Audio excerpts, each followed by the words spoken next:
आहुति हमारी प्यारी सी बिटिया, ये हमें कुछ सुनाना चाहती हैं। क्या सुनाएंगे मुझे भी नहीं पता, पर मैं चाहता हूँ ये जो सुनाए वो आप भी सुने। राम क्यों पूजे जाते हैं? राम इसलिए नहीं पूजे जाते कि उन्होंने कौशल्या की कोख से जन्म लिया। राम इसलिए पूजे जाते हैं क्योंकि उन्होंने वनवास करने वाली कैकई को भी कौशल्या जितना आदर दिया।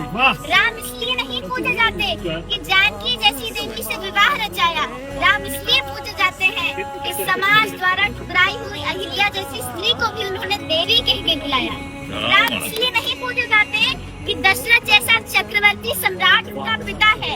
राम इसलिए पूजे जाते हैं कि जिसे पुत्र की तरह वो अपने हाथों से मुखाग्नि देते हैं, वो एक बूढ़े पक्षी जटायु की चिता है। राम इसलिए नहीं पूजे जाते कि उन्होंने सोने की लंका जीत ली। राम इसलिए पूजे जाते हैं कि अपनी अयोध्या के लिए, अपनी मातृभूमि के लिए, अपने बाहुबल से जीती हुई सोने की लंका उन्होंने त्याग दिया। राम इसलिए नहीं पूजे जाते कि उन्होंने रावण की नाभि में तीर भेज दिया।